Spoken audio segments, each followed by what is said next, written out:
Concurrency primitives of Golang, when to and when not to use some of them. Over the years, I've seen a lot of code being refactored. Every time there's a marginal change in complexity because of some concurrency primitive. And I really wish I knew some of these things, which I probably will talk about, and that could actually save a lot of man hours and a lot of toil just having to go about refactoring this. While speaking with concurrency, one of the important things to discuss is what exactly is a race, a data race, to be fairly honest. The most common definition that comes to the mind is reading and writing to a same memory location. But before we get to that, there's an important concept that needs to be covered, which is memory ordering. I'll probably show a small snippet of a code, and I want you to guess what the output would be. Here's a simple piece of code. There's a declaration of var a and b, which is type int. There's a function f assigns a equal to 1, b equal to 2. There's a function g which does print b and print a. Uh, you can ignore the fact that there will be a data race in here because the interesting bit is it is possible that g prints 2 first and then 0. Pay slight attention to this. What is the possibility when it prints 2 and 0? When print B observed the value of B as 2, whereas the print A, which happens after print B, did not yet observe the value of A equal to 1, which was executed before B equal to 2. Why does this happen? It is because compilers at the time of compilation or at runtime may do perform instruction ordering change.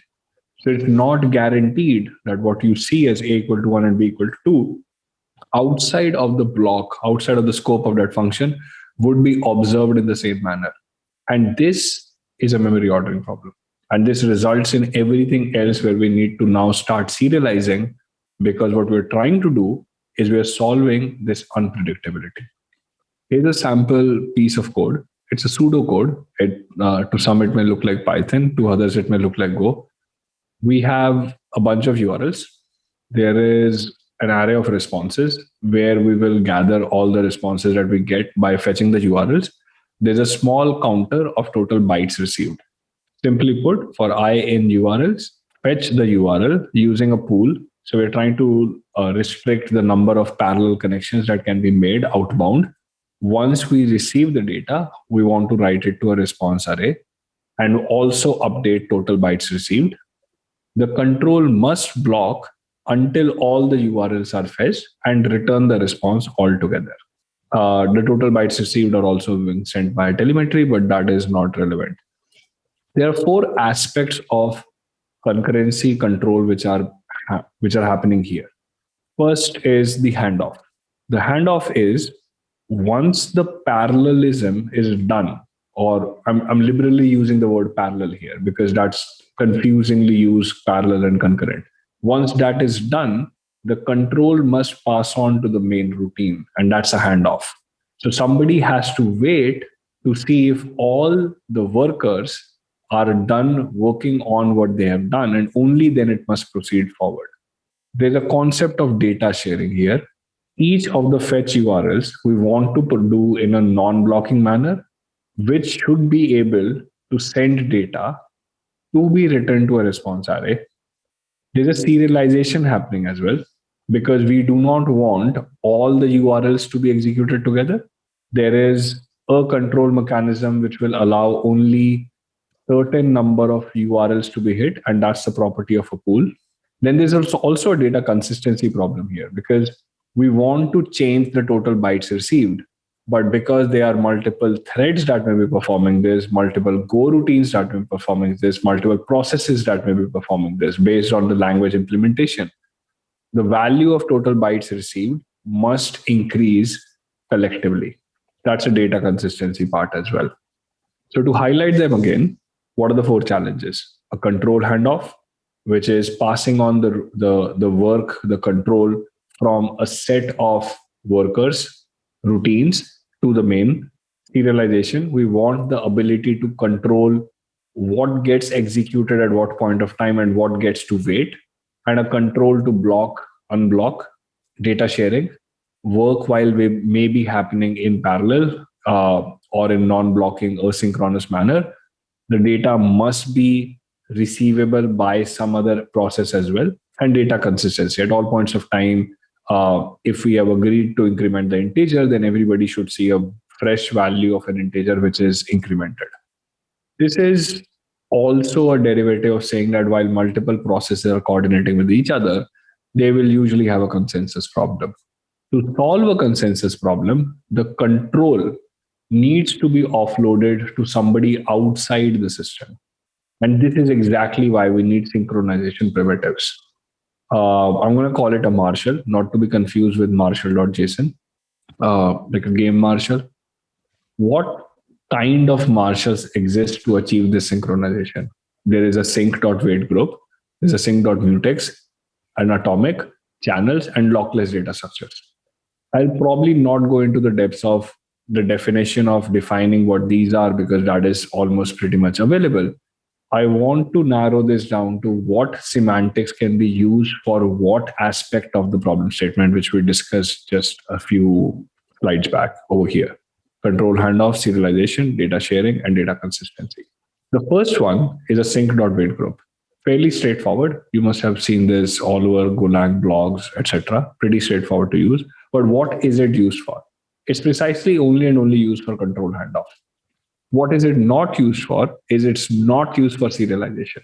What I mean by that is that using wait groups, you are more often than not only and only just waiting for control, as the name suggests, it's a wait group, to reach the main routine while some other parallel routines are doing their job. It's not used for data sharing. There is no way you can share data. And it's not used for data consistency either. Using this definition, I'm going to, through the slides, there'll always be a fun section where we talk about some fun mistakes. These fun mistakes are usually things that we would miss out on, and it gives us an insight on how these things work at the depth. And now here's a simple program. What is wrong here? To walk you through the code, there's a func main, which declares a wait group. There is a for loop, 0 to 100, wait group add, simple construct. There's a go routine being called where we call hello. Inside hello, we do a print, and then we just wait. Classic example of control handoff where we are waiting. What could possibly go wrong here? What would go wrong here is that when you run this code, it runs into this problem of all go routines are asleep. It runs into a deadlock problem. But wait group is supposed to solve a concurrency problem, not create another problem. And the reason for that is that even concurrency semantics need to respect the principles of the language. Now, what is the principle of the language? The principle of the language is I'm passing wait group by value and not as a reference. So the Go routines see a copy of that synchronization primitive and they call a done on that, and hence it runs into a deadlock. So even the synchronization primitives need to cater to the principles of the language. The next one is sync.mutex. What is the sync.mutex used for? It's used for serialization. By using mutexes or also locks, we have the ability of controlling which routine should work, which routine should not work. We can control. I mean, when I say which, you're not identifying a routine in particular, but you have the ability to write code where only one can get executed while the other is waiting for a read or a write operation to happen. So this ability to serialize operations is what you get, because that's what locks do effectively. And it also allows data consistency, because while inside a lock, you can increment a value so the other reader cannot read the value. But what it doesn't do a control handoff. Because it's used as a communication exchange control mechanism between two processes, and usually not used for a handoff, which is where a wait group comes into the picture. And it's also not used for data sharing because there is no construct of it carrying its own data. What are the fun mistakes around mutexes? Is a simple counter, which has an embedded mutex inside it, a pretty well-known construct in Golang.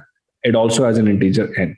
There are two methods. There's an add method, which acquires a lock and increments n by the integer pass. There's another value method, which also acquires a lock and returns the c.n. So effectively, there should not be any race condition here because we are judiciously using our locks. Now, what can go wrong here if I run this code? When I run this code, I surprisingly actually run into a race condition. Now, why is that? Because we just discussed that even synchronization primitives need to respect the principles of the language. So, what's happening here? What's happening here is counter is not a method which has been bound. Value is not a method which has been bound to the pointer reference. What that means is that when value is invoked, the state of the counter is copied, and so is the sync.mutex. And while it is getting copied, it tries to read n because somebody else is still acquired a lock on that n. So effectively, it doesn't even matter what you have inside the body of the code. Just by accessing value, because the process of calling value invokes a copy to happen, and by the virtue of that, a read to happen on n, and hence it results in a race condition. So even if I was to replace that entire body of the code with a return 1, this would be the exact same race condition. How do we solve this? We just make sure that we actually use a pass by reference here. So the counter should be bound. The pointer should be binding the value method, not the other way around. It's a fair conclusion to say that while resolving a consensus problem, the marshals themselves are not immune to the consensus problem. So they themselves have to adhere to all of these principles. Underneath all these mutexes, weight groups, is the third marshal, which is the bedrock of all synchronization, which is the sync atomic. Now, surprisingly, atomic has very limited applicability as such directly, and most of the times we end up using the constructs on top of this, but it is the underlying construct which is used behind most of these other primitives which are higher order. Now, what is an atomic used for? Data consistency, all in all, true, nothing else. There is a value, I want to atomically change that value, update an integer, uh, and do nothing else. It is not used for control handoff. It cannot be used for serialization. I mean, there can be derivatives of it, but by direct virtue of its own properties, it doesn't do this. By derivatives, weight group is a derivative of this. So those allow, because using atomics, you can create such higher other primitives as well. Like we'll discuss later, lock-free data structure. And it doesn't do data sharing. It's not used for data sharing because it doesn't carry its own data like channels do. Now, here's an applicability of atomically performing a load and store. There's a simple map, type map string. There's an atomic value. Inside m.store, we basically save a map. Then there's a read function and there's an insert function. Read function just atomically does a m.load and converts the value of type to map. Insert, however, tries to update this value, so it performs a m.store. Now, just in this simple piece of code, and this is a piece of code which has been copied from the Golang documentation. So what can possibly go wrong here? What can possibly go wrong here is that if multiple writers try to invoke the insert method, the construct is not immune to it. So by now, what we do is we're doing a mix and match. So while we're discussing atomics, but we have started using other constructs to solve our problems. So we introduced a mutex here, and on the insert, we just guarantee serialization by performing a mutex.lock, and then we just defer it. What this does is that if multiple routines are trying to invoke the insert method, only one of them runs at a time, because mutexes are great at serialization. We just agreed that. And now we will just perform this mutex block. Next up. What would you expect the output to be here? There's a func a, there's a main method. Inside the main method, there is a xy, two integers. There is a print ln, which is basically calling the a function. Inside the function, we pass the pointer of the integer. Inside the body of an a, it accepts an integer and it returns a channel. The channel, just before it returns, it spawns a go routine and it does an atomic increment of an integer value. There are two variations of this. In one variation, we simply call log.println and we call the two functions and we read the channel value from it. In another variation, we store it into two variables, AV and BV. There are two functions, A and A, called again. And the second line of it will read from that. They don't look entirely different if you think about it, because what we have just done is that in the second variation, we have taken the initialization one step ahead. So it's two stage now, it's not just one stage. What would you expect the output to be? It's interesting that when I run this code, the first execution gives me a 2 and a 4, whereas the second execution gives me a 4 and a 4. Now, which is understandable, the 4 and 4 part. Why? Because it's the same atomic operation. And remember, atomic operations were about data consistency. So if it's the same integer, which has been incremented twice and read on the channel, it will obviously be 4. But why did the 2 happen? To answer this, let's add some log statement. Now what we do is, just after the atomic add, I've added a log.println and there's a time.sleep of 2 seconds. So what that means is that before the value is returned, it's actually going to sleep for 2 seconds. Now when we run this, the first execution prints 1, 1 and 2, 4. The second also prints 1, 1 and 4, 4. But interestingly, if you observe the timestamp, the first print happens at the 16th second, and then it waits for 2 seconds, and then it prints 1 and waits another 2 seconds and returns 2 and 4. Whereas the second implementation, on the 20th second, both of them print 1, and then after 2 seconds, because both waited for 2 seconds, return a 4 and 4. So effectively what's happening is the arguments inside the function are executed serially. This is a classic mistake that we do when we're dealing with this. A simple way to solve is use the lower construct, which is actually concurrent and not the first one, because that would happen one after the other. Now, this can result in a situation because it is possible that you may get blocked on the other value because the one hasn't worked. Clearly evident in this code here, because it happened as 2 and then the other value came as 4.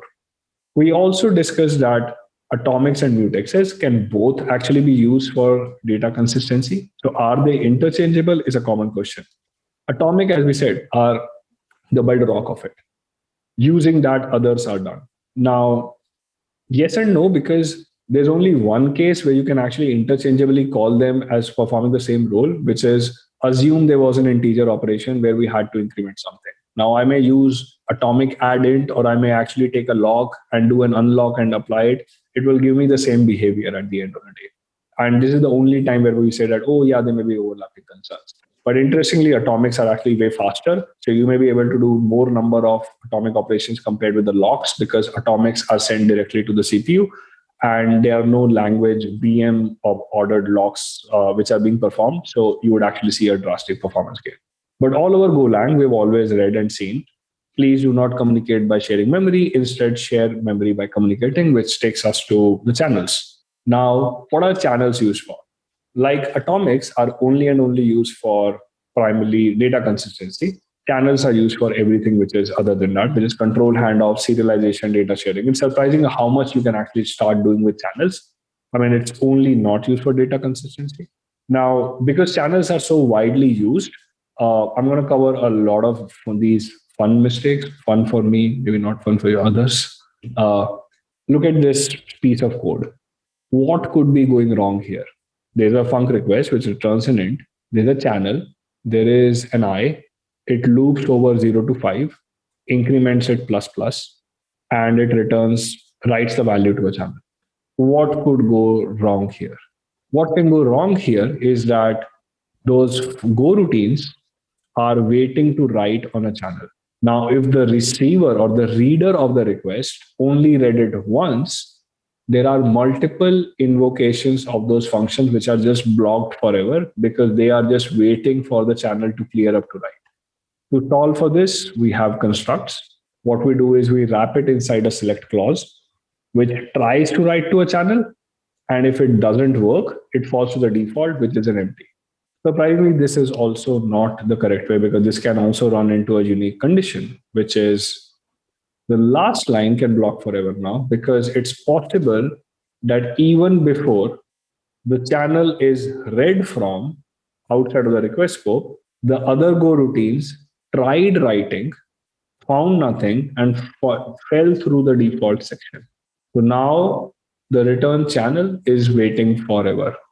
One of the most interesting questions that I always face, I mean, when I'm writing code as well, is when and who should close and open channel. This is one of the things that I never learned, and it always takes me the hard way. A simple piece of code again, it's a for loop. Inside the for loop, there's a value which is returned to a channel, which is being produced. So you can think of it like a producer. And underneath, there is a receiver, which basically reads the value, appends it to an array. Once we're done with print, when I print, I find that one is missing.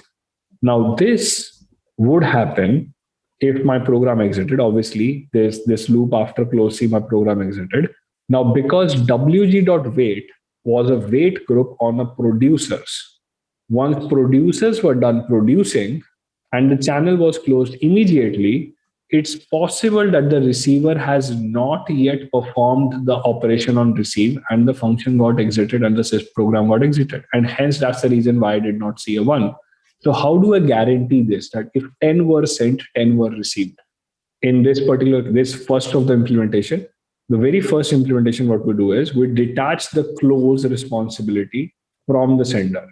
We What we do is we basically make the WG wait in another Go routine, and that is the one which closes. And the execution of reading through the channel now is passed through the main routine, in which I range over the channel. And even if it is closed by the Go routine, there is still an iteration that will happen, which will still be able to read from the channel. This is one way of implementing it.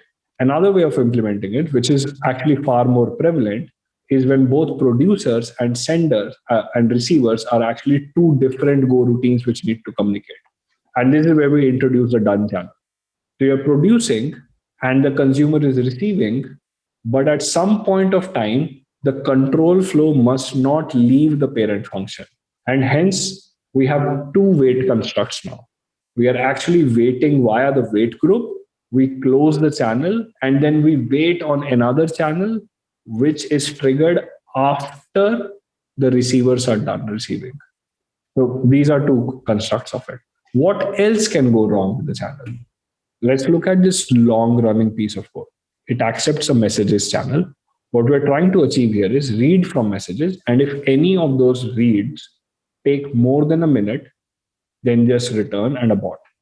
It's a fairly straightforward code. It compiles, but what's going wrong here? What's going wrong here is that channel can still leak a memory because inside each for iteration, we are creating a new time dot after. And this keeps on getting created. All we wanted to do was we just wanted to wait for a minute. A better way to deal with this is to initialize a time dot after, save an allocation, keep reusing it, keep looking for t dot channels output. If it happens after a minute, it will return. Otherwise, form println. Once it's done with the select, just do a reset. What this does is it doesn't keep creating those channels and the time dot after in every single iteration. Now, all of these are about when two people are trying to compete for a resource here. Every such construct was about that. One of the best ways to resolve a conflict is to avoid it from happening.